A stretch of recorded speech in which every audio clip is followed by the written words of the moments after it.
and welcome to Judge Cuts 2 of AGT Time. Cody Patterson here along with Jay Bach, ready to talk about what Dwyane Wade had to say on on his judging debut. Yeah. Mr. Gabrielle Union. Mr. Gabrielle Union. No, it was kind of fun to see the married couple and to see, the little bit of interaction that they had together as judges. I thought that was a little bit interesting. Really great episode, really great acts. Ready to jump into it. I suppose we should probably do our Twitter handles and our social meds so that you guys can reach out to us if you ever want. Please, we'd love to hear from you. I am at One Man Bander. Cody's at Cody L. Patterson. You can catch us on Twitter at AGT Time, or Gmail is AGTcast, and what's the other one? Is it Facebook, AGTcast? That's right. All right. Somebody else has the AGT Time. I'm still trying to figure out how to get that because that guy hasn't posted in like 4 years. So what a stinker. Yeah, so I'd kind of like to have that Facebook page if at all possible.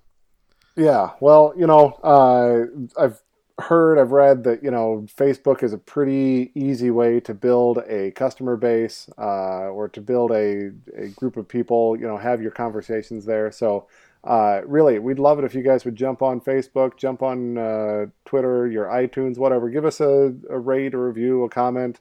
Let us know what you like. Let us know what you don't like, because we are trying to make a good product, trying to have a lot of fun with this, but we can't do better if you don't let us know how. That's absolutely right. Now, we want to thank all those that voted on our Twitter poll from last week. I put out there, did you agree with the golden buzzer, Sophie Pecora? 2 options were, heck yeah, she rocked it, and another singer, and 90% of the vote. Another singer? Really? Very opposed to yet another singer with the Sophie Pecora. Yep.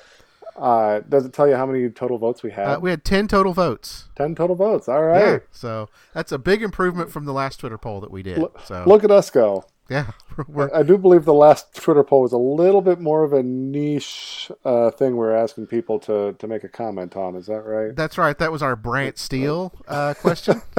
We had 4 votes, and one was me and one was you. So right. Okay. So if you're really interested in some off-season shenanigans, go back and listen to some Brant Steele podcasts. Yeah, it's a 3-parter. So knock yourself silly. But join us for this episode. Like you said, it's episode 9, Judge Cuts Part 2. We got Dwyane Wade. First group of the night was a group called Beer Khalsa. This is the folks from India with the 7'6" tall policeman. Pretty cool act. You want to tell us about this one? I will. Just before they get started, though, like Dwyane Wade goes up on stage. Yeah, we had Dwyane Wade this week. As Judge Cut, or as a guest judge. He went up on stage because he wanted to see, the 7'6" guy. Their big man. Their center, I guess is what you would call him. If you wanted to use NBA parlance. He'd be the center on the team. So I think someone kind of mentioned on the show, if he was taller, how tall was he? The guy's 7'6". So real quick, I did a little research, Jay. Oh, yeah? Tallest NBA players ever. Oh, boy. Okay. So the tallest NBA player was 7'7". Hot dog, yeah. Man. And I'm going to butcher this name, even though I listened to it several times. George Merjan from Romania. All right. 7'7". 7'7". Huge. Yep. We also had, and I remember this guy, Manute Bol. Do you know Manute Bol? Oh, yeah, Manute Bol. Yep. Mm-hmm. He was 7'7".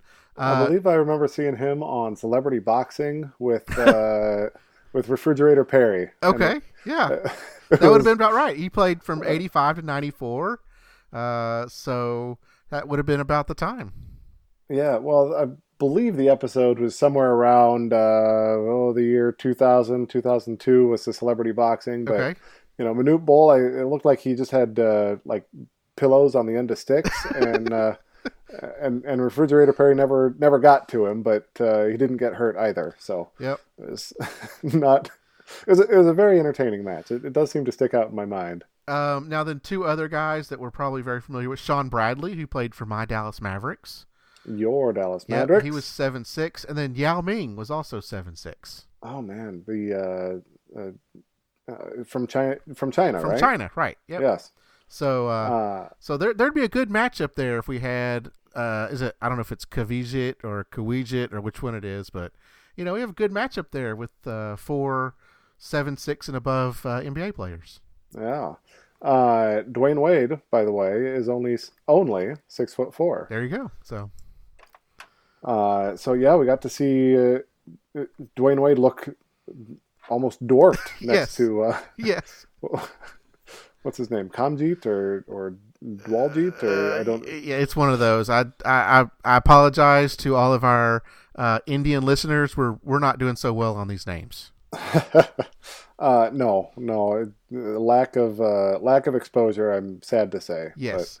But, yeah. So the act itself, though, I'm sorry. Did you have anything else to say? No. Go right ahead. Okay. All right. So the act itself, they take a watermelon. They show that this arrow is actually sharp, and they're gonna stab it like a giant arrow, like a 1 foot wide arrowhead. They stab the watermelon over it. It cuts it in half. And then one of the gentlemen balances himself on top, like over his belly button, and they spin him. And then they take a block of ice, like a 1 foot by 2 foot by 3 foot block of ice, and lay it on the groin of our tall man. And they take a hammer and they bust it. And then they take the top half that busted off and lay it on his chest, and they bust that off. And then they whack him on the chest with that hammer that they just busted the ice with. That looked, it looked good. I'll say that much. Yeah. And then I think sort of the apex of the act, what they were building towards. They are balancing coconuts on top of the not tall man's head, and they're using like a baseball bat. It looked narrower than that, like a wiffle ball bat. Like a club of some sort? Yeah. A wooden club. They're busting these coconuts on his forehead. And then, of course, they do it blindfolded and break a couple more coconuts on his head, blindfolded with this club. Because why wouldn't you do it blindfolded? Because, it's totally dangerous. Yeah, that's right. What in the world?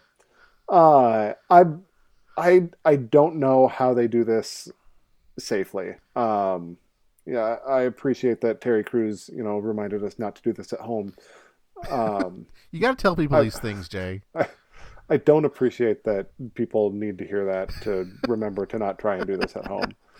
And when you tell people not to do it, then they just think, oh, well, I should go do that. Yeah. Don't break coconuts on your friends' heads with a club blindfolded, please. No, totally a dangerous act. Totally cool. I don't know how they do it safely. I was impressed. What do you think? I love this. These guys are fantastic. Not only is it dangerous, but these guys have a great personality. Yeah. They seem very personable. Part of their opening package was they were going around Hollywood. They said they love to gossip. These guys seem like they like to have a lot of fun. And then to throw some danger into it makes it even better. Definitely some danger. Yeah, judges' comments. Dwyane Wade said it's entertaining, unique, an emotional roller coaster of passion. Howie said, "What is this? What are you?" Gabrielle said, "Awesome in a freaky deaky sort of way." Julianne said, "I cannot trust you're not going to break your nose or his cojones." Simon said, "You have amazing personalities." This is a totally memorable, dangerous act. It's exciting. I love it. The danger seems real, and if I were to say what's going to keep them from winning or what's going to make what can they improve. Blindfolded sledgehammering can only take you so far. Yeah, you get into the live shows, and a lot of times people just don't understand this, and they think it's too cringy. They think it's too dangerous. They don't like to watch it. That's the only thing that can really hurt them. You can actually be too dangerous, and people won't like it. Unlike me, the more the danger, the more I'm going to like it. Bring the danger. That's right. And I love that they gave us pretty much a full act. I mean, this was almost 3 minutes long. Oh, wow. Yeah. So I love that production didn't cut it short. We got to see pretty much the entire thing. These guys are very lovable. They're personable, and they're dangerous. All right.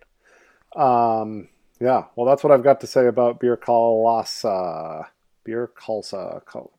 Sorry, guys. Yeah. Again. We apologize. So. Beer Kalsa. Yeah. Next group of the night was a young group of ladies who wants to be the next One Direction. Yes.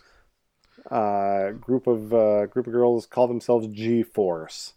What'd you think of G-Force tonight? So, these girls are a lot of fun. They got a lot of energy. They love what they do. They're a bunch of best friends. They're from Toronto. Jay and I were just talking offline. I'll be taking a vacation real soon, going to Toronto. These girls are from Toronto. I don't know. Coincidence? Whatever. Doesn't matter. But, these girls, these five girls, I think it's 5 girls. Yep. They're a lot of fun. They have nicknames for each other. They want to be the next One Direction. To us, they kind of look like, miniature Spice Girls. They just seem to have a lot of fun with it. They did their own song this time called Simon Says. Oh, yeah, and I took down some lyrics for us. I took down all the lyrics. I don't know that the song really made a whole lot of sense to me. No. The idea is, if Simon says to jump, then we're going to jump. If Simon says do this, we're going to do it. Totally pandering to Simon. I didn't think the song was great. I didn't think the act was great. It's not my thing. I am not their target audience. I'll say it again. Judges seemed pretty high on him. If I jump to the chorus here, what they say. But if Simon says yes, then we're going to jump. Hey. Yes, then we're going to jump. Do something Simon says. Yes, then we're going to jump. Hey. Simon says jump, just jump. Jump. It's fine. It's fine. Yeah. We're not the target audience, but I think they're a lot of fun. I wrote down, and I think they said this in auditions, it's very Disney radio. It's very Kids Bop. You can hear it in the harmonies. You can kind of hear it in the lyrics. They do dancing. They do their own stuff. I think that's fun. It is cheesy. It is corny. I know they're not intentionally doing that, but yes, they're a bunch of preteens. This is what preteens do. I'm sure when you were their age, you sang into like a cassette player, or you sang along with songs on the radio, whatever. We all did it. These girls are doing it on a bigger stage. Doing it on a much bigger stage, yes. Indeed. I did not think it was as good as their audition. I thought their audition was much better. Maybe it was that, first time seeing it, but I felt like they did better in their audition than this time. I would generally agree. Judges, all 5 gave him a standing ovation. Dwyane, you guys are incredible. You got swag, confidence. Howie said you're adorable, good dancers, good singers. I didn't understand the lyrics. I agreed with him there. Gabrielle said the reason I wanted to be a judge on America's Got Talent was precisely for this moment. Jumping to Simon, he said, I thought this was way, way better than the first one. Yeah, for me, I'm not their target audience. It's not my thing. Howie mentioned that it's not that he didn't understand he couldn't hear the lyrics. He said all he heard was Simon says jump. Simon says jump. That's all he heard. So he didn't even get what the rest of the song was. At the very beginning when they were talking about, it's kind of cool how instinct is everything that we have. It's everything we want to be. We're not going to be phonies because honesty is what we're going to keep. So they're talking about, girls being normally little girls, teen girls are very, we get the movie Mean Girls. Girls can kind of be that way, and they're just saying, hey, we're not going to be that way. We're going to be good. We're not going to be phony. We're going to be very honest, and we're going to have fun. Yeah. They delivered it. I don't think that they're the best singers or the best dancers Yeah. or the most entertaining or the most likable group or the cutest. Like they're not the most of any of these things. They're pretty good at all of them though. I think they've got to be the cutest kids that we've got on the show. Oh, I I don't know think if the poodle review, that little that girl little and girl. her, You're right. oh my Yes. gosh, Yeah. my melted my heart. I'm looking forward Absolutely. to You're seeing right. her. Yep. But no, it's fine. All right. I think we kind of jump into a montage of acts that, well, maybe it's not acts that aren't going through. Just by way of editing, we can tell. We had Olivia Calderon was the next act. She's a singing mother, sings in Spanish. I liked her the first time through. Dwayne said, "You've got an amazing voice, but you're not my thing." Julianne said, "You're meant to be on the stage." You know, she's unique. She's passionate. I think she's pretty decent, but, no intro package, no chance. Yeah, I liked her in auditions as well. I like this. She takes pop songs or songs that we're all familiar with and sings them in Spanish. I really like that. It's a shame that she got a very short production cut here. Since we didn't really see a whole lot of it, we don't know how the whole thing went. But maybe just from this short, I didn't write the whole thing down. It wasn't very long, 15, 20 seconds that she was on the screen. Like Dwyane Wade wasn't impressed. I couldn't tell if the rest of the judges were impressed with this or not. Yeah. Yeah, I enjoyed her the first time through. Yep. It's too bad we didn't get more of her. Yeah, I agree. The fact that we got a little bit more of her the first time through, maybe this is one of those that we'll see back in a wild card position, but don't hold your breath. Yeah, I don't think that with as little as she got on TV, I would say that's very, very doubtful. All right, next act was one that I think you and I both liked a lot. It was Dom Chambers. Yes. He says in his intro package, "For the second round, I've come up with something bigger and better." And I thought, oh, that's going to be impressive. This is a guy that was pouring the beer out of his boot and making beers appear all over the place. Guy to my own heart, man. So he's going from the beer to the hard alcohol, to the mixers, cocktails.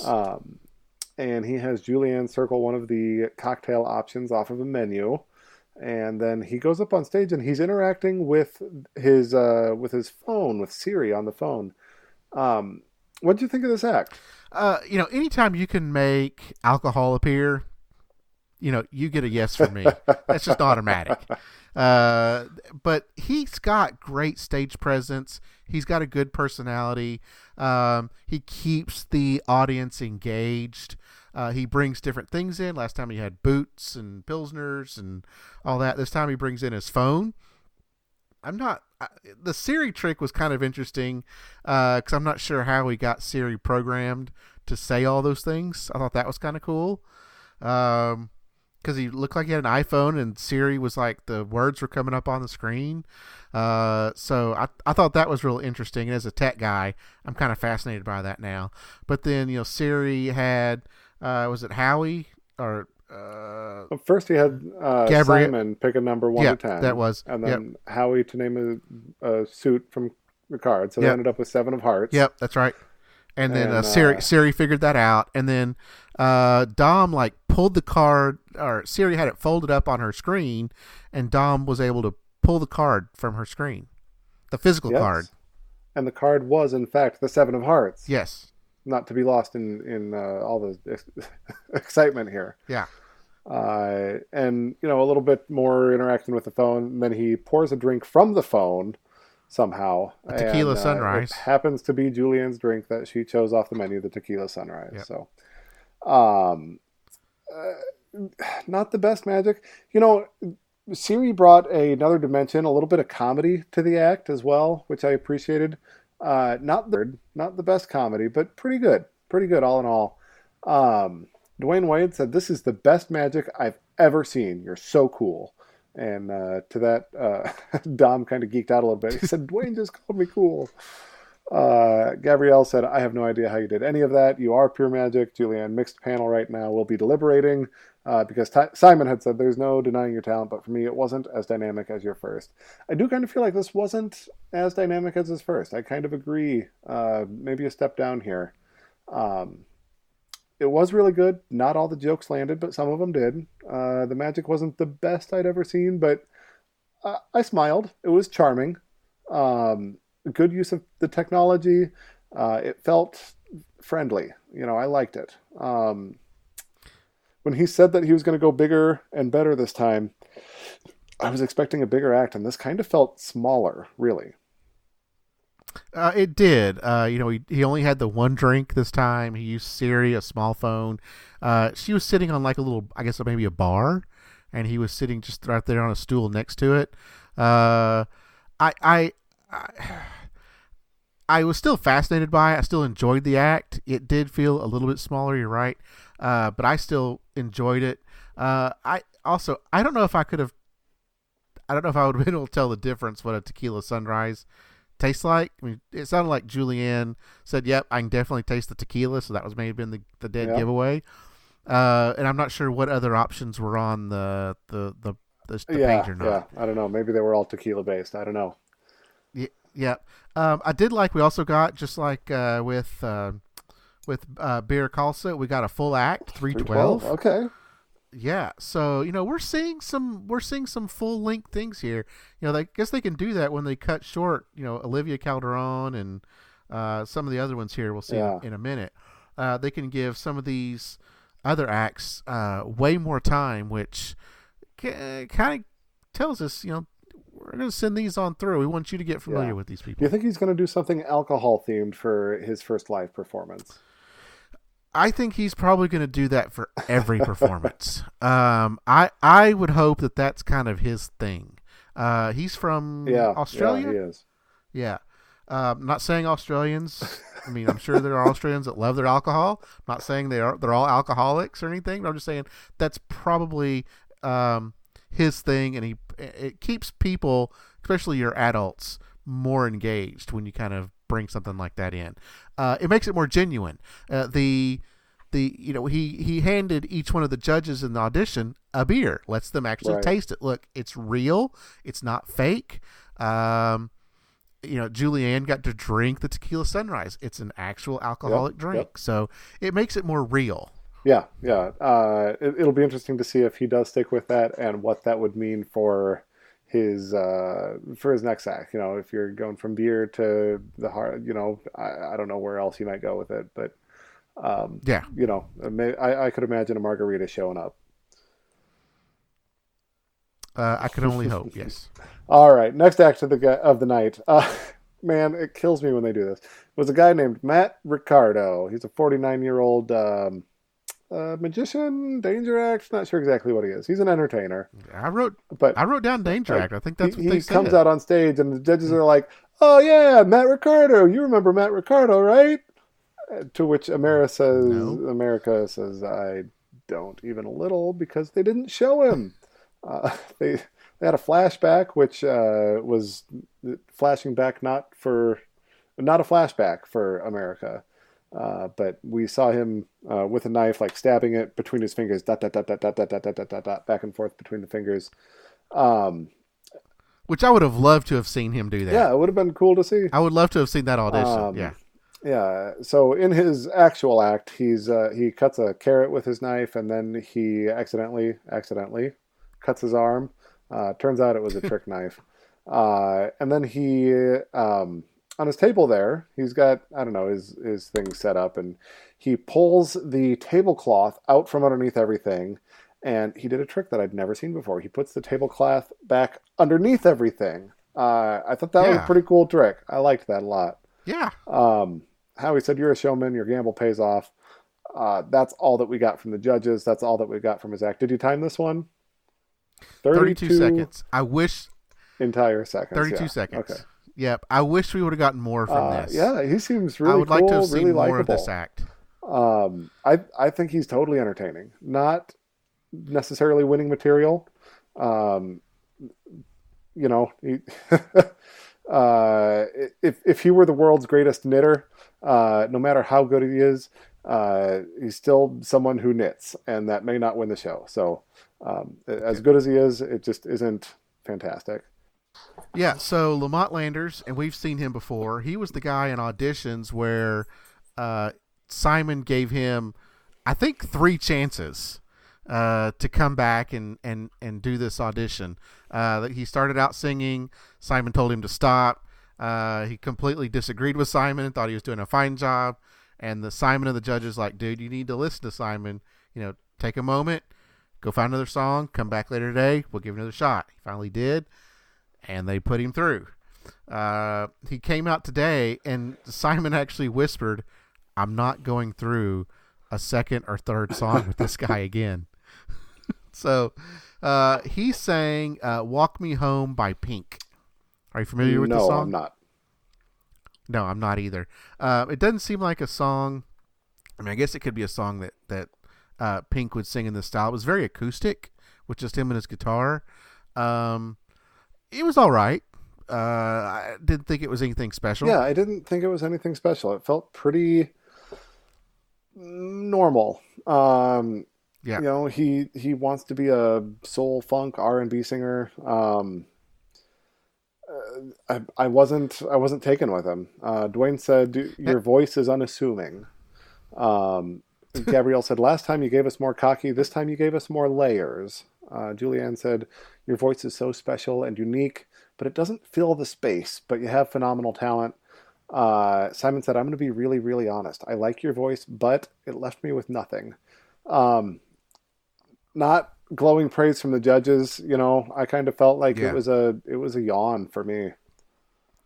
Now, this is the guy that says he actually sings with a band back home, right? So we're still wondering, well, where's the band? Right, bring your band with you, man. Yeah, maybe that's why he didn't fill the space, because he still has like 3 other guys that actually help him fill that space. If it weren't for his audition and his callback from Simon, I don't know that I would have remembered him. No, I mean, that was kind of the whole thing, was his interaction with the judges. I still don't know why Simon saw something in him. Obviously it completely bombed. And what happened with the band? Did he just say, guys, hey, I'm going to go audition for AGT, and they're just like, okay, or did he invite them and they just couldn't do it? I mean, I'm curious what happened with the band, why the rest of them hard to even guess, really. But it wasn't his night for the judges to really give him the go.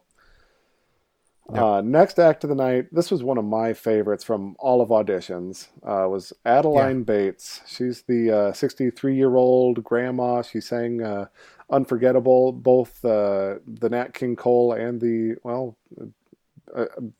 rendition I know is Nat King Cole and Natalie Cole singing together. And she sings both the male and female parts, and she's got the makeup on half of her face, giving her the beard, and the half suit, half formal dress. I love it. I love this act. I love that she's 63, and like this is how she spends her time, is preparing for this. Totally just adorable and wonderful in so many ways. They jump right into the middle of her song, and I was thinking, oh shoot, not a chance. We didn't even see much of it. Julianne said, I loved your first audition. I don't know how you could carry a show doing this all the way through. I don't care. I love it. Yeah. Now, she sang Endless Love by Lionel Richie and Diana Ross this time.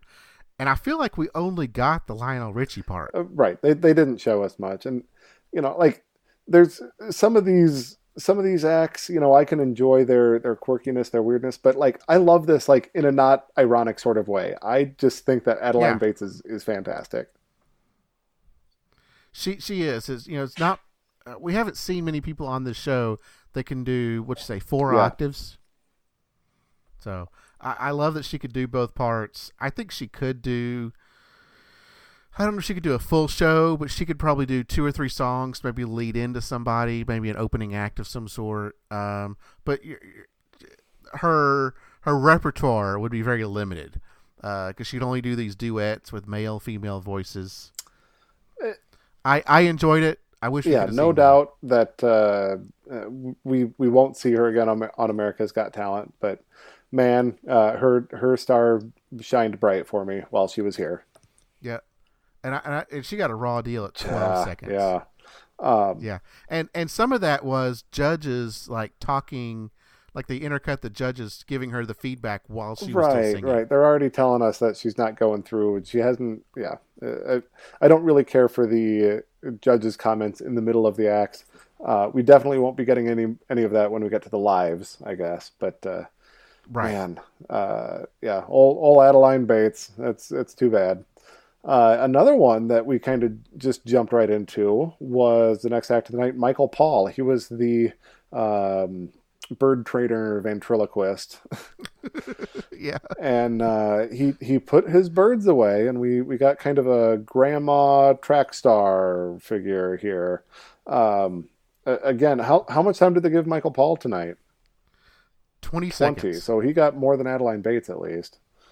Yes. Um, Well, we got Nadia. I think a gymnast is what they said. yeah, maybe that's right. A senior citizen gymnast. They gave us one joke about a catheter bag, and that kind of fell flat. Um, Too bad. I really enjoyed his audition. This was not as good. The fact that he got so much attention in the audition, maybe we'll see him as a wild card, but ooh, man, not a good one. Yeah, this was one of my favorite acts from auditions because you had the lead up of, hey, I'm a bird trainer. These birds are really dangerous. You got to be careful. It could like fly away and like rip someone's eyes out, whatever it may be. And then he pulls out a ventriloquist bird, and the act was absolutely hilarious. I mean, he had poop jokes and he had all kinds of stuff in there. And I thought there was a lot of promise for Michael Paul, and for some reason, we only saw 20 seconds of it with judges talking over the act again. I would like to have seen a little bit more. Did that one joke just fall so flat that they just cut him off, or was there more? There had to be more, but they had to show us why he Yeah, wasn't going through, and I'd I guess imagine so. Yeah, they gave us the worst of it and the crickets. yeah. So And we even got a buzz from Simon, so apparently it may just not have been that was good. not. Another act that we kind of yada yadaed through was Gingzilla, who we were both pretty high on in auditions. This is I forget how he described himself. The 6'6" Australian wonder of amazingness. I don't remember what he said. Yeah, yeah. glam rocker. I don't know.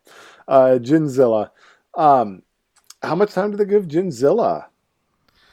So we had 3 acts here in a row, and it was literally 1 minute. One total minute. One total Yeah. minute. Okay. So we got to see him do Material Girl. He did not rock it. How he said, I think you were a little out of key, and this was not a step up from your first act. That's all the judges had to Nope. say. I really enjoyed Ginzilla the first time I threw. I'd like to see more. I fear we're not gonna. Right. We had 3 acts here that we were so high on in auditions. They gave us backstories. They gave us, they had a lot of time on the screen. These were people that we absolutely were real hopeful for. And then we got nothing from Yeah, them from this all time three of around. them. Nothing from all Yeah. 3 of them. And now the Yep. 10th act of the night, they kind of went the other direction on it. We had Alex Yeah. Dallas, who, Yeah. he he comes out, and again, I think they did that like, oh yeah, you remember this guy? Everybody loved him the first time through, and America is left again wondering who and what. I don't know what's going on. But so he is some sort of um, it's like he's doing graffiti with a light on a screen of some kind. Um, I've never really seen this medium before. It reminds me of Ksenia Semenova, the sand artist from Yes. Champions that we saw. Where is she from? The Ukraine, and I think so. and Yep. and so it's that kind of feel where he's getting sort of a story told through moving his picture around, and we start with profile of John Kennedy saying we're going to go to the moon with his moon speech.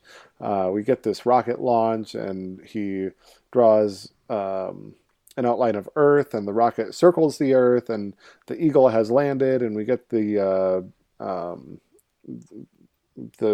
moon landing, and we finish it up with Neil Armstrong's words: one small step for man, one giant leap for mankind," and like an outline of an astronaut on this screen. And as he is moving from, one profile to the Earth, and from the Earth to the rocket, and all these things, like the light starts to fade just a little bit, but at the end of the act, you've got sort of all these shadows of all the things that he made. Really, really cool medium. What'd you think of Alex Dallas? I was blown away by this, and I wrote down in my notes, light painter and black lights, and I'm looking at his AGT wiki, and it actually says black light painter. Okay. So this is something I've never seen before. It's very similar to the sand painters, and we've seen a couple of sand painters over the years, but I don't think we've ever seen anything like this. And he started out in the front doing the art, and then he kind of disappears, but the art continues on. And I was wondering, is it doing it itself? I mean, what's doing it? But then closer to the end, you could kind of tell that he was behind the screen doing it from behind. I think he was doing it on both sides of the screen, exactly. Yeah, and I love that this was filmed in April, I think, maybe May, and it just happened to coincide. Last week was the 50th anniversary of the Apollo 11 moon landing. So I'm not sure how they were. You could do math to figure out, okay, well, when's it going to be televised? But did he coordinate that with production? Did production say, hey, we're going to be televising it on this date? Maybe you should, it's interesting that they were able to coordinate this type of artistry, and even had voiceovers from, Kennedy and the Space Center and the astronauts. They had all of that as part of the story, and it still coincided with the time that we had celebrated the 50th anniversary. Yeah. They had it down to the week, matching up with the 50th anniversary. So that's really cool.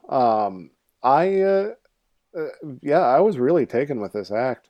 Dwyane said, you're an amazing storyteller. I felt a deep emotional connection to it. And, one thing that I can say is I really did love the storytelling. It was different. How many times have we seen the, child grows up, goes off to war, married, kid, somebody died, and then the kid grows up and the story starts over. Like, we've seen that story told 100 times in 100 different mediums. We haven't seen this one, and I really appreciate that. It was really good storytelling. It was not overtold. It was not too on the nose, but it was very, very well done. Howie said, this is a story of what this show is, chasing an impossible dream. Simon said, I was critical last time because I thought it would make you better, and it did. So Simon pats himself on the back. He did say it's one of the best acts we've seen today. Yeah. I really, really liked this. This is the kind of act I could see him winning. I'm not sure what would keep him from being a winning kind of act. Yeah, and I was nervous that when we did not see him in auditions for some reason, I was nervous that is this guy not going to go through? Right, I was kind of afraid of that too. Yeah, and I'm going to tip my hand a little bit. We'll kind of give our top picks later on, but I'm going to go ahead and tip my hand a little bit. This was my golden buzzer pick. Oh, really? Yeah. Okay. Yep. How much time did they give him? 2:27. So we got to see a full thing from him. All right. If they had cut this short, I would have been really, really mad if they cut this short. It would have been hard too, really. But yeah. All things considered, really great act, and we can say we're looking forward to seeing him again. Absolutely. Next group of the night was The Unbeatable. This is the dance group from Mumbai, India. They dedicate their dance to a team member who was injured and died Did they say how long ago that had been? They did not say how long ago, but they said it was an incident happened, and he was paralyzed, and then a few weeks after that, he passed away. So, yeah, this is a really dangerous, high-flying act, and it's believable that somebody could have, a life-threatening injury from what they're doing here. This has to be one of the highest flying acts that we've seen. They're throwing guys Agreed. at different heights, people flying over people. They've got throwing two guys up, and when they reach the top of the throw, the top guy jumps off of the bottom guy. Like they're really doing all sorts of things. Did one cool trick where they threw a kid up, and like as he's doing a flip in the air, like he's walking his feet around like the circumference of the circle on his spin. That was my favorite part of that. Yeah. They run guys, holding guys upside down with their feet up in the air, and a guy runs across their feet. They flipped a kid from behind the judge's desk up on the stage. And then they held a chair maybe 6, 8, 10 feet in the air, and they flip a kid up on there. Just really, really impressive, dangerous, accurate stuff. I really, really enjoyed this. What'd you think of The Unbeatable? These guys are fantastic. They have they have so much energy. They love being here. They just talk how much they've been wanting to be on AGT, how they love being on AGT now. I think they said the person's that they're honoring is Vikas. And if you notice on the back of their uniforms, they all have Vikas on the back of their uniform. I noticed that in the auditions. I didn't think anything of it, but they mentioned that his name was Vikas. These guys just have so much energy. You're right. They're so accurate. Not only do they do all this stuff, but they do it on beat. Yes. They're doing it to the music. They're dancing. They're tumbling. They're acrobats. This has to be one of the favorites for the season. Yeah, I believe so. Julianne said you have so much power, riskiness, not just dance or just acrobatics. Simon said, we have the best job in the world and we need you. Dwyane said that his heart was beating at a rapid pace, and I know what this kind of stuff takes, and this is y'all's house and golden buzzer time. So, I guess I would say this is probably my golden buzzer of the night too. I was thoroughly entertained all the way through. If I were going to give a critique or, say, what can you guys do better? Like, and it's just the nature of the beast, but you don't get to know the individuals. They don't have as much personality maybe as like your solo acts and your duo acts. You don't get to see quite, it's not quite as personal when you have so many people on stage. And that might be a little bit of a hurdle for them, but man, I was entertained, and I could definitely see them going a long, long ways. Yeah, absolutely. The other thing is you want to be careful. Don't peak too early. Yeah. You got to leave more out there. You don't want to show everything you've got. I mean, you want to get better and you want to show what you have, but don't show everything quite. I'm not saying they have. Right. Just saying be careful. You don't want to. But you have to make it through to the next round to give us more. Right? You do. That's a tough. That's right. Tough line to walk. It is absolutely. I think this is a fair golden buzzer. I think this is much better. Sorry, Sophie Picor. I'm sure you're a wonderful, wonderful person. You are a good singer, but I think this was I enjoyed this golden buzzer more than last week's golden buzzer. I think Dwyane Wade did it right. It would have been mine as well if I hadn't picked Alex before that. So I didn't know they were coming up next. But yeah, I agree with this. Yeah. Really, really good act. All right, we gotta fast forward through a few. How long did they give The Unbeatable? 147, really? Which I thought was fair. I mean, these dance crews, they put out a lot of energy. They're doing a lot of stuff, so I think that's a long time for a 147 for them. Yeah. Well, next it must have been all their intro package because we have to yada yada through a couple more acts here. Next was Izzy and Easton. It's boy, I didn't write their ages down on this sheet, but 11 and 14-year-old dancers. She's cute as a button. He's a very talented dancer. They said that they're going to tell the story of trying to make it through the next round. And you know what? Like they're really good for their ages. No bare feet this week, Jay. Right. Okay. I didn't even notice. I was too busy yawning. You didn't see Gabrielle or hear Gabrielle and Simon's interaction? No, I didn't. What'd they say? So apparently Gabrielle pointed out that she was wearing point shoes. Oh, right. Okay. And Simon said, well, what does that mean? And she kind of hesitated and said, it means she's really good. So, yeah, Gabrielle. It must mean something in the ballet world or something. I don't know. I think those are the ones that allow a ballerina to be up on the toes. But Gabrielle said the work you've put in shows. Julianne said super creative and imaginative, and that's what it takes to be on this stage.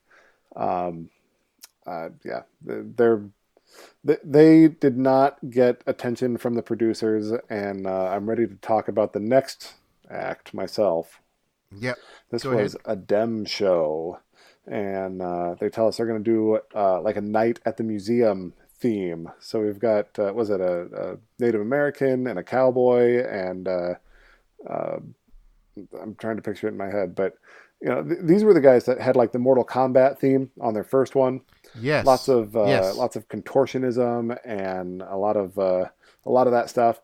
They do that classic Kenichi move where he goes from standing to putting his head, you know, back behind him, and then he lays down all the way flat, and then he reverses that and stands himself back up without his hands or elbows or arms touching the ground at all.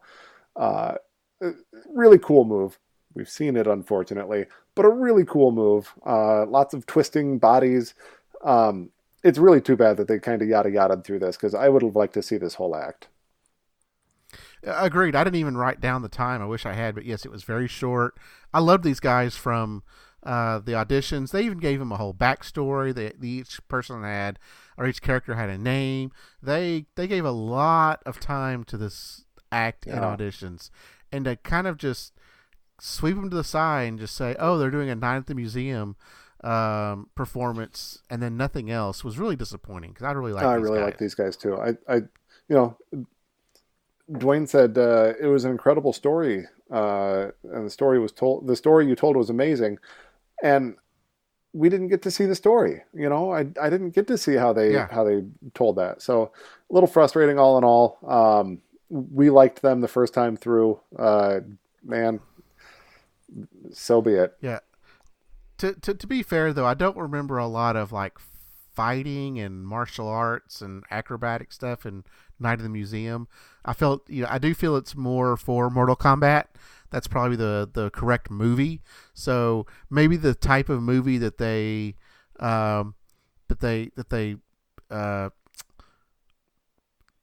do their act after. I'm trying anyway that they. The movie that they need to model their act on needs to be a little bit more of an action movie or something like that. Yeah, correct. Yes. Now, Night at the Museum, I think, was somewhat of an action movie, but it didn't have a lot of action actors in it, and it's not the type of action like Mortal Kombat or a Street Fighter or something of that nature. I think they should have really kept more in that area, in the action martial arts type movies, rather than going. I mean, Night at the Museum is a great movie, but I didn't feel that it fit this type of performance. And kind of running with that idea, like what would be a good theme, or what's something that they could run with, and the way that they sort of take those cartoony elements, those movie cinematic, things that you can only do in a movie, and somehow bringing that to stage live without any extra ropes or cantilevers or whatever, all that stuff. They're able just to do it with their bodies. If they did like I'm trying to imagine like a Spider-Man or a superheroes or something where they can impersonate these superheroes and bring that cartoonishness to live actors on stage, that'd be kind of fun. Yeah, absolutely. Ninja Turtles, something of that nature. I'm sure that we saw Kenichi do like a Matrix kind of thing where he's dodging the bullets, Right. that sort of stuff. They could go that route with it. Maybe that would have gotten a little bit more of a nod from the judges, but unfortunately not tonight. Yep. Next group of the night was Verba Shadow Group. They're from Ukraine. Yes. And I guess, what can you tell us about Verba Shadow Group's act? Yeah, so I mean, this is a shadow dance group that we've seen a lot of. It's a group that in auditions I wasn't big on. I mean, I like the shadow dancing type groups, but I wasn't big on them. I felt that their audition performance wasn't as clean. It seemed like they had a lot of mistakes. They came out this time, and it. Howie said it looked like a Wizard of Oz type show. Simon said it was like Harry Potter, which I think it seemed more like a wizard type show, not Wizard of Oz, but Harry Potter type wizard performance where they are fighting dragons and demons and whatnot. I felt this was better than their audition. They seemed to have cleaned it up some. In the audition, like they did a helicopter and like the propellers were completely not attached to the helicopter. This time, it was more believable. The wizard looked better. The enemies, the demons, the dragons, whatever, all of those looked much better. I felt it was cleaner. I think, and this is one of your big complaints, I think we had more attention this time on the judges than on the act. So we didn't get to see a whole lot of the act itself. I mean, it was 1:40, so there was plenty of time to show us, but I couldn't follow along with it. I think it was it Howie that said, I didn't know what the story was? I mean, as far as beginning to end type story, I'm not sure we knew what it was because we didn't see it, but you could tell that it was some sort of magician, mystical type story where they had to fight dragons and evil creatures. Yeah. I tend to agree. The storytelling maybe took a step back this performance. The quality of the shadows may have been improved. Yes. So they cleaned up one at the expense of the other, maybe. Dwyane Wade said, this was the greatest 3-minute movie I've ever watched in my life. Gabrielle said, I want to know what the sequel is. Meanwhile, Howie said, I don't know what the story was. Simon said, it was a story of good and evil, and good won. I felt it was a little disjointed. The story felt a little weak. Maybe it was just because they kept cutting to the judges. Well, Dwyane Wade said it was the greatest 3 minutes, but it was only 1:40. Right. Where's our other 1:20? We missed something. Come on. Yeah, we got shafted here. Where's no the other wonder 1:20? I agreed with Howie. I think the storytelling could be improved. I do appreciate that they have performers in front of the screen interacting with the shadows behind. I feel like they kind of take that to the next level. I felt like you said, the quality of the shapes that they made were improved. Unfortunately, the act itself just wasn't their best. No, and it was really cheesy at the very end when it actually said the end. I'm like, do we really need the end? I mean, I know they did that in older movies, and maybe that's what they were trying to do, was represent some sort of old movie. But I was like, the end? Do we really need the end? Right. A little too on the nose, maybe. But Gabrielle wants to know what the sequel is. So, well, are we gonna get a sequel? I don't know. We'll see. All right. Next act of the night was our 65-year-old blind singer Robert Finley doing another Robert Finley. Another original song tonight. What'd you think of Robert Finley? I enjoy this guy. He's a lot of fun. I like his original songs. I didn't write. Oh, so one of I think the beginning of the song was "Medicine Woman, Have Pity on Your Man." Now, I don't know if you noticed this, but it felt like this song was very similar to Santana's "Black Magic Woman." I didn't put that together, but yeah.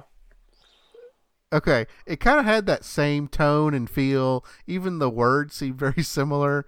But I like this guy. I mean, he's blind. He just lost his eyesight recently.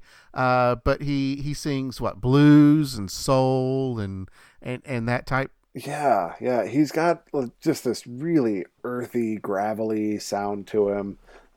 He's terribly likable. He's a really wonderful character. I don't think he's a good songwriter. Okay. Oh, songwriter. Okay, Yeah. okay. I think his audition song was much better. Yeah. I I didn't think that his audition song was fantastic, and I thought that this one was worse.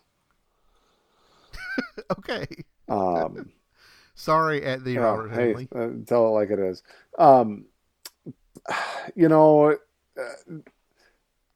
all that said, he is really fun to listen to. He's, like I said, he's got that real gravelly voice. You look at him, you hear him, and you can tell like this man has got years of experience under his belt, and that's wonderful.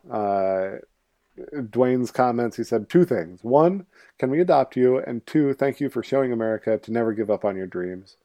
Howie said music should be moving, and you moved us off our seats. Gabrielle said, you did not come to play, you came to go to the finals. And Simon said, I once left a show that had a rule you couldn't be over the age of 29.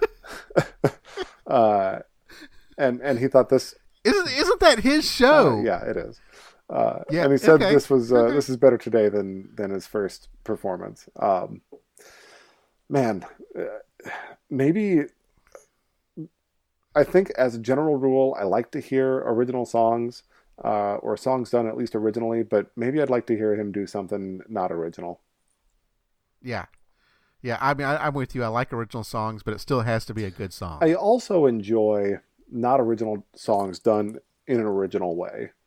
And I could imagine him taking some, non-bluesy songs and sort of twisting them into his style. It makes me think of Johnny Cash doing Nine Inch Nails. Like you take that passion and you turn it into put your strength on it. I think I'd like to see something like that from him. Okay, yeah. Let's talk for a minute about Simon taking a jab at his old show for a moment. Well, what do you have to say about that? Well, I mean,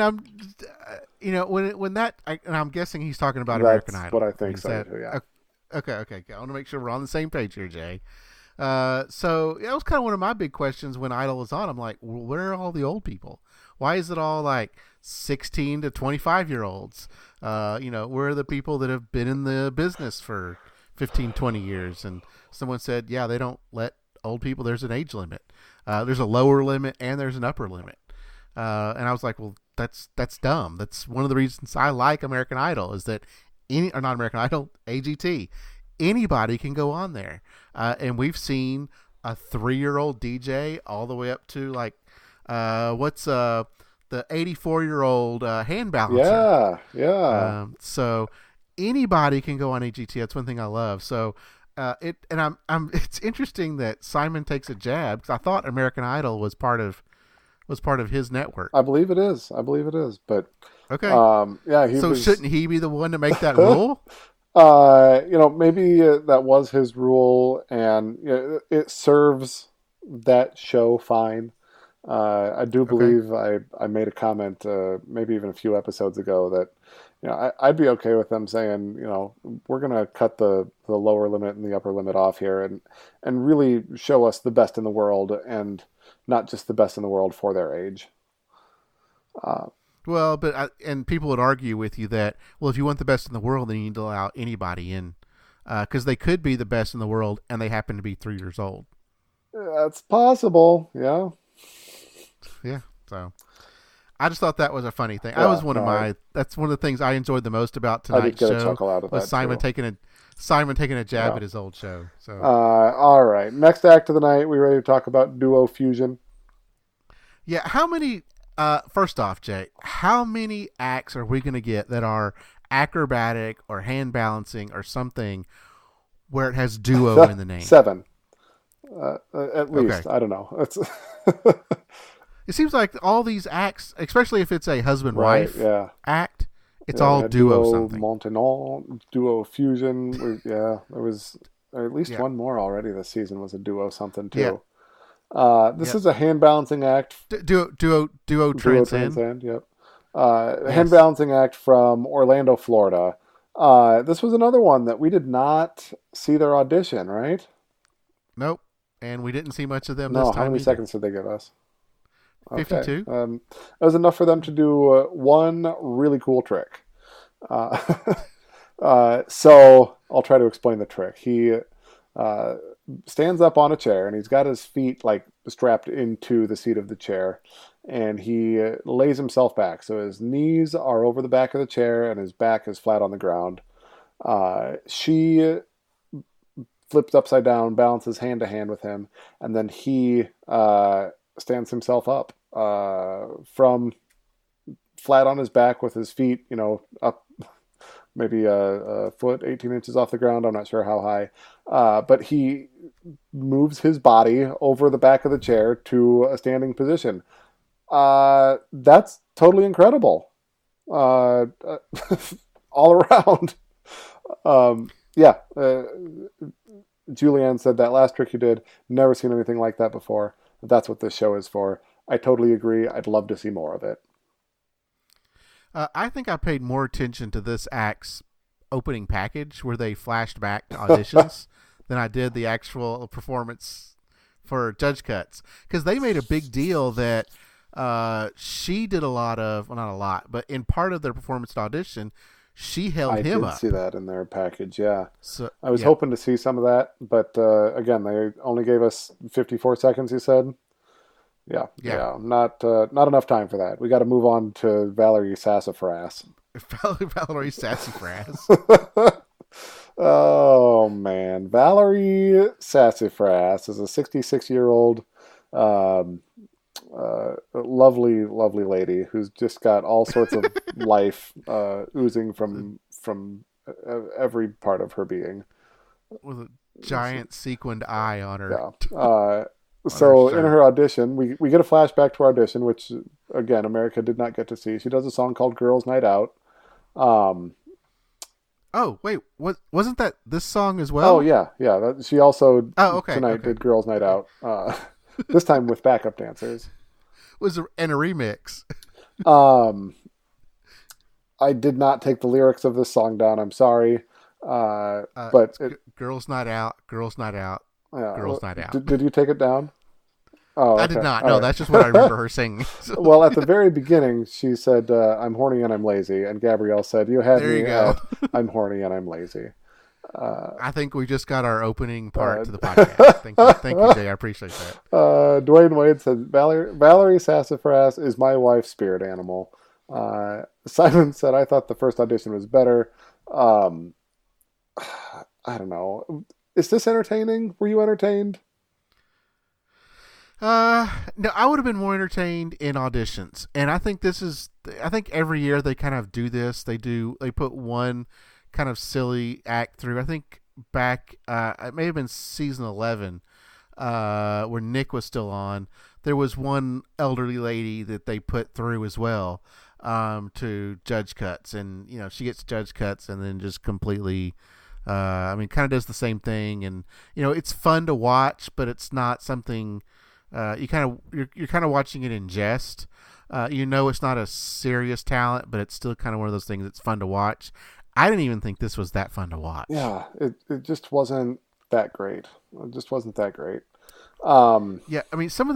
the acts that we've seen in auditions that did not get put through, it still baffles me that they put something like this through. Yeah. I get how you could see something like this and say, you know what, that was entertaining enough. Let's give her another shot. See if she's still entertaining, and if she's not, we'll cut her. And if she's great, then fantastic. We've found a diamond to polish here. But think of how many, at least singers we've seen, or some of these other acts that we've seen that we thought, they have something. They were actually pretty good. And I mentioned several times, I don't know how Simon tells the difference between one singer and another. We get what was his name, Lamont Landers, that Simon saw something in, but then completely bombs. But we see montages of these other acts. I know I've gone on this rant several times before, Jay. I'm sorry. I know you're listening to it again. But, we see these singers that still all sound very similar, still sound pretty good, and don't get put through. But someone like, hey, Valerie Sassafras, she's kind of fun, but, how do they take that? How do they justify putting that through? Yeah, there's something about the entertainment value that she brings, but, just not all that much. But all right, next and final act of the night was one of our comedians, Ryan Niemiller. This is the gentleman with the short arms, birth defect. Yes. Yep. At Cripple Threat. Cripple Threat. What one of my favorite Twitter handles. He starts out. He says, "Just flew in, and boy, are my arms missing." A twist on the old joke, and boy, are my arms tired. Yeah, and then he threw United in there somewhere, and I didn't know if I missed the joke on that. He said, "Yeah, that's United for you. Just like that's American Airlines for you. That's flying Delta for you." So it could have been any airline. Okay, I didn't know if I missed the joke that something about United, because it seemed like everybody got the joke. But yeah, nope, that was it. Okay. He goes on to say that people underestimate him, because of his disability, his physical disability. So, can you drive? Yeah. Oh, good for you. Can you read? Well, not Braille, but yes. It's again, it's really just my arms, folks. He said he drove through the drive-through. Drive-throughs are really bad, and the server used sign language to say thank you to me, like I have all the disabilities. So I thought it was a pretty great set. I found myself chuckling all the way through it. Did he live up to your expectations? He did. This is one of my favorite comedians of the season. I think he's much better than what we've had. Than what we saw out of some of the others, and I was getting ready to pull my comedian list up. We haven't seen Kara with a K yet, nor who else have we not seen yet? Jackie. We haven't seen Jackie Fabulous. Nope. Yet. We saw. Let's see, Ryan Niemiller, Kevin Schwartz. We saw Kevin Schwartz, yep. Right? And he didn't do much of anything. He was the agoraphobic guy. Agoraphobic, yeah. Yep. And I think that might be it. The only one that I had left was Jonathan Burns, the contortionist comedian. Flexible Comedy was his Twitter handle. So, again, he I think qualifies as a comedian, right? Yeah, I would say so. If he's telling jokes, I would say he's a comedian. But I think Ryan Niemiller is my favorite one of the season. Yeah, Kevin Schwartz is the one that does puns, and we didn't see a whole lot of him from Judge Cuts. No, they yada-yada'd him. So, yeah. Simon said, "I felt you were having the time of your life." Dwayne said, "You're one of a kind. I could listen to you all day." Howie said, "I love you. You're beautiful, funny, bright, memorable. You deserve a spot on the show." So, high praise from the judges. Yeah, I'm glad we got to see pretty much a full set from him at 237. The comedians, other than, Kevin Schwartz, they yada through, but I'm glad we got to see full of him. I hope we get to see all of Jackie Fabulous and who was the other one you had? I navigated off that screen. We had Jackie Fabulous and Kara with a K. Kara with a K. Yeah, I'm not big on Kara with a K. Jackie Fabulous, I'm kind of excited to see. She would be the only other one in this list as far as comedians go. So, but you never know what they might surprise us with. There's probably 6 or 7 comedians we're going to see a line or two from that we didn't see in auditions. Yep. So then we got our results, and they had to boot some people. So the way that they bring them out, first they bring out Dom Chambers alone. Well, real quick, do we want to kind of go through our list first before we do that? Boy, I didn't mark down my top 7. I only had my golden buzzer. Who'd you have? I put Beer Calsa Okay, through. I would agree with that. Yep. And then I had Dom Chambers going through. I think I'd agree with that. Yep. And then V Unbeatable, because they would not have been my golden buzzer. And then I had a Dim Show and Verba Shadow going through. Okay. And I'm basing a Dim Show more off their audition and not off this. This was not that good, but we didn't see a whole lot of it. We if we had been in the audience, we would have definitely got to see more. But I'm putting them through. I felt this week wasn't very strong. Yeah. We're at a disadvantage as well because we're at the mercy of what production shows us. So obviously it's like, if you yada yada through it, then you're not getting a whole lot. So I'm basing a Dim Show off their audition, hoping that we would have seen more in the next round. And then I had Verba Shadow going through because I felt it was better. And then at the Robert Finley. Okay. Yep. And I actually had, I think, 8 in my list for some reason, because I think I had trouble. I had 8, and I was like, I can't really eliminate one. So my last one was Ryan E. Miller, and that was kind of a given. If I had to get rid of one, I probably would have gotten rid of a Dim Show. Okay. And that would have brought me back down to 7. But everything else I felt was just not good tonight. Yeah. Going through, I would say V Unbeatable is my number 1. I'm going to give Beer Calsa, that Danger Group, a go-ahead. Dom Chambers, I find him incredibly likable. I'm looking forward to seeing more of him. So he's my 3rd of 7. I would. I want to see more of this Matt Ricardo guy that was the Danger Act. Okay. I found him entertaining. So, again, without the producers' commentary, and the producers cutting people off and not showing us much, I would like to see more of him. I love Adeline Bates, and I'll take more Adeline Bates. So that's 5. Duo Fusion was the hand balancing couple that again, we didn't get to see much of them. They didn't give us the audition, but that was a heck of a trick, and I'd like to see more of what they can do. And then I'll agree with you on Ryan E. Miller as my 7. Okay. So then they actually give us who they put through, and they bring out Dom Chambers, and they put him through just like that. Bada boom, bada bing. Yep. Then they bring out Adeline Bates and Valerie Sassafras. Said no thank you. No thank to both of them. And then they brought out Olivia Calderon, a Dim Show, and That's Michael what I Paul. saw as well. Yep. Okay. Yep. And then they said no to all 3 of them. Then they brought out G-Force, and Simon did his fake out. I'm sorry, you're going to have to go to Hollywood and practice more. Yes. They do love they're that, going through. Yeah. Yeah, and I don't know why I didn't have them on my list for some reason. I'm in no way surprised that they went through, but if it were my druthers, I would not have them through.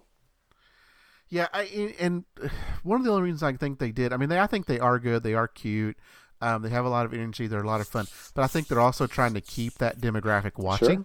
No doubt. Yep. They're a TV show. They're trying to make money. They're trying to keep viewers. There you go. Yep.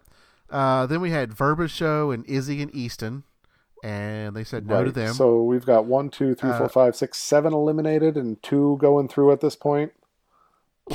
Okay. Yep. So then we just plow through them. They bring out Robert Finley and put him through. And I guess that's his daughter that's with him? Yes, I believe that's correct. Yes. Yep. Then we bring out Genzella, Lamont Landers, Duo Fusion, and Matt Ricardo. Yes. Right? All 4 of them gone. Which is all the eliminations that there could be. So they couldn't have mixed one of them in with Beer Calsa, who's going through, and then Alex Dowis, which was a little surprising. Whoa! They never do that. Yeah, because we did not see him in auditions. Yeah, that's our light painter, graffiti guy, blacklight guy. We did not see him in auditions. We did get to see him here. I thought he was wonderful. I'm really glad that they gave him a thumbs up. I liked him a lot. does he just not have much of a backstory? Does he just not have much of a package to kind of get the feels in? You know, the America's Got Feels. Yeah, I don't know. And going back to my top 7, I might have to put him through instead of Matt Ricardo if I were gonna spend a little bit more time on that. Yeah. And then of course Ryan Niemiller. We got to put him through. Of course. Yeah. Yeah. He's the best comedian in the show. He's great. So yeah, there you go. That's what they have going through. Dom Chambers, G-Force, Robert Findlay, Beer Kalsa, Ryan Niemiller, and the light painter Alex Dallas. Do you see any wild cards from this show? Ooh, I could believe that we would see Michael Paul, Ginzilla. Okay. They'd really have to give him another chance. He'd really have to prove himself. Yeah. Michael Paul. Yeah, I could see either of those two. Verba Shadow Group might be another dark horse. Yeah, agreed. Card. Yep. Okay, so next week we get Judge Cuts 3, and there's not a whole lot out there. We're getting Ellie Kemper as our guest judge. So Kimmy Schmidt will be our guest judge. I really like her. That'll be a lot of fun. I think of her as Erin from The Office. Erin from The Office as well. Yep. And then on the AGT wiki, it only has 3 acts, so we're getting. So I guess that's all it's performed. We only get 3. They got to spread that amongst an hour and a half, Jay. So we should get a lot of my stopwatch. This could go crazy. Yep. So we're going to get Carmen Carter, a singer. Okay. Do you remember Carmen Carter? She was the backup singer, professional backup singer, if I recall. That's right. And then we get Marcin Podrazlek, guitarist. Oh yeah, I like this guy. He was the one that just sort of owned the guitar, right? He thumps it and makes extension of his body. Yep. And then we get Greg Morton. Greg Morton, he's the comic. It says a comic impersonator. Yeah. He does the voices. Did Star Wars. Yeah. I'll look forward to seeing what he brings. Definitely. Yeah. So I wish we had more. On there. FYI, a little sneak peek at week 4. We get Jackie Fabulous. So that's all that we know. So that's that's all we know. That's all we know at this point. Just a little sneak peek. Okay. Jay Leno will be the guest judge, and then we get Jackie Fabulous on with Jay Leno. So that'll be a lot of fun. So yeah, that's all we've got for this week. You got anything else, Jay? No. Please join the Facebook community, rate, review, subscribe, all those things. Otherwise, you guys are welcome for not sucking again, and we'll see y'all in another week's time. Yep. Have a good week. Bye. Bye.